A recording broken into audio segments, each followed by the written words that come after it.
Yan mga abelo. Yan mga abelo. Sa loob nagpapakain tayo ngayon ng mga ibon natin. Anong oras ba? Wala orilo ngayon eh. Alas 6. 6:04 na mga abelo. Ayan. Then ito mga abelo.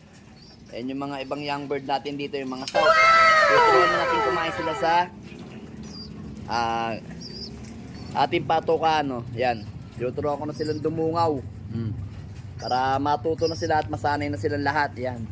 Tapos pagka medyo malakas na silang nakikipagbarasuhan na silang maigi, ililipat na natin dito sa mga nagbabarasuhan ng mga natin, mga super flying bee natin, ng mga pang north race natin. Yan. Dami natin pang north race dito, mga siguro mga 14 siguro. Mga 14 hanggang 15 siguro. Yan bitin pa sila. Diyan yun nga, kumakain din yung natin doon. Mga breeder natin yun, mga abel. Salamat nga pala kay Sir Ronald Gonzales sa napakagandang patuka. Ayan, Kalapatid mix, yan. Flyer mix at saka breeder mix, yan. Yan mga abel, kumakain sila. Ayan. Kuha pa tayo ng konting patuka doon ng flyer. Ayan mga abel, Ano ba ngayon? Tuesday. Bigay pa tayo ng dalawa. Isa. Dalawa. Yan yung patuka natin, namumuadkad ang sa flower. Kasi mga abel, hindi ako naglalagay ng marami sa hapon kasi nga umaga sila, lang sila, parang medyo sobrang kainitan ngayon, hindi sila kalakasan kumain sa umaga. Sa hapon naman, tinatansya ko. Ayan mga abel, pasok muna tayo dito sa ating madilim na loop ngayon. Yan, lalagay tayo. Bigyan natin lights yan. Pang na nila to mga abel, pang 12. Kasi binigyan ko lang sila ng 8 kanina. Tapos dagdag uli ako ng dalawa, mga abel. Kasi nga, yung iba, medyo hindi maganda kumain pa. Kasi nga sa sobrang init. Alam nyo naman siguro yan mga abel, meron talagang time na medyo mahina kumain yung mga ibon natin. Lalo sa umaga. Tapos yung ibang ibon dito, siyempre nagpalipad ako ng umaga, alas 11. May mga hindi agad bumabalik, mga 2 hanggang 3. Mga lahi ni Miss Peter. So hindi ko alam kung saan nagtatambay. Kasi nga hindi pa sila nag-grouping. Yung mga ibang natin dito, mga norte natin. Pero may mga kulay na yung mga mata, may edad na rin talaga. Kaso talagang hindi pa talaga sila nag-grouping. Yan yung mga ibon natin. Then ito, tinuturuan pa natin. Kulang pa sila Dagdagan pa natin. Ito, dadagdagan ko rin to. Yan para masanay na sila dyan. Yan.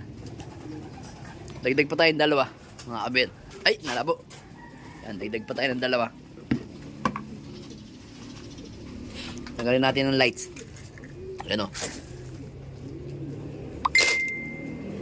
Yan, mukhang aabot din ng aabot din ng 15.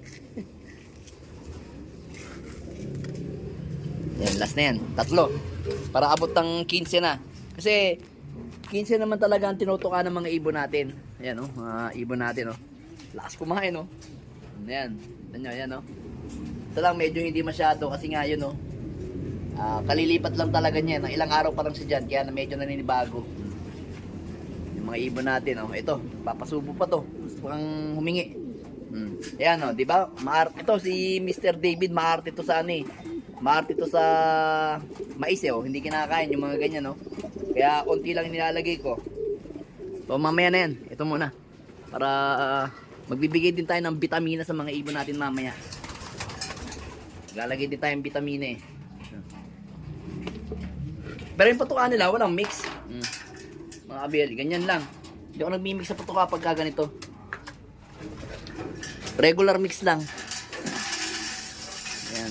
Tutuka pa yung mga yan. Tapos ang gamit nating gamit natin patuka ngayon, ito yung sarili natin timplada ng probiotic. Yan, gatas Yan.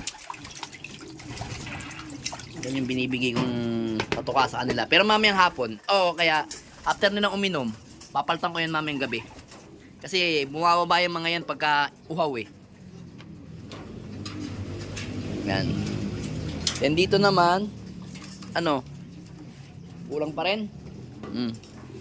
Kulang pa rin yung pagkain ninyo. O baka naman tubig. Ang kailangan ninyo, sandali, kuha tayo tubig dito. May tubig nga. Ito tubig natin. I-chill. Ayan o. Probiotic din yan. Yan. So dito naman, ayan o. Malalaki na yung mga young bird natin dito. Ayan o. Ang astig ng anak nito mga kabel o. Ganda o. Ayan o. Ganda. May kidlat sa mata. May white light. Hindi ko alam kung saan nagmana to eh. Kasi sabi ni paring Christian J. Agor, paring CJ na lang. Sabi niya wala daw history to na white light. Itong ating Turgiselis na Victor Lim. Rekta yan kay Turgiselis. So ngayon, dito ako natingin kay Rigor. Kasi si Rigor, ang pinaka tatay niyan is eto. Ayan, si Peter B. Si Peter B kasi naglalabas ng mga white light yan. So siguro throwback. Kaya nakakuha ng isang white light yan. Pero itong isa naman na anak niya, wala. Wala namang puti yan. Pero ang ganda, tikas. Isang breed pa. Subok pa. Pare natin, di ba? Mag-click sa summer. Yan mga kabel. Tapang yan, solid yan. Yan ito pa, yung dalawa. So yun yung dalawang yun, hindi pa napipisa. Yung isa. Kala ko mapipisa na ngayon. Hindi pa. Tumatapang na tumatapang si Miss Peter. Ayan, si Miss Peter yan, tumatapang. Ganda mga kabel, solid yan. May ibon na yan, no? Miss Peter yan. First overall. Yan ito, 525, si Matilde. Yung Matilde natin, line. Victor Lim din yan. Matilde natin yan, yan, nakita nyo. Ganda ng mga mata, ayan o. Tutok ko, ayan o. Yan yung Matilde natin. Gandang ibon. Solid yan. So yun, meron migtos ngayon sa San Jose Nueva Ecija para sa BBC. Hindi tayo magtotos, lang tayo, ranging lang tayo. Meron din tayong migtos sa PPCP Rosales. Hindi rin ako magsasakay. Gusto ko ranging lang yung mga ibon ko. Hindi na ako magmi-midtos. Then dito naman, ayan, yung dalawa nating Black African. Buka na sipit-sipitan na ito mga kabel. Diyan oh. Tapos ang asawa nyo, si Mr. David oh. Ganda niyan, sana maganda kalabasan. Sana manatito yung mga lahi. Kasi to tumatawid talaga mga lahi nito. Ayaw lang swertehin sa dulo. Tingnan natin kung sa atin. Kung suswertehin tayo sa dulo nitong Black Eagle African natin na yan. Tapos dito kay Mr. David.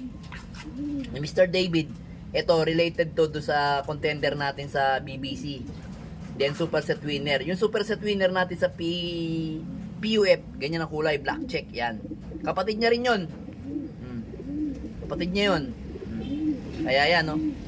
Saktong-sakto yung dalawang yan. Sana magbigay ng magandang laban sa atin yan. PUF, lilipad ng mga anak niyan. Ginabi tayo sa paggising eh. Alright. Let's go.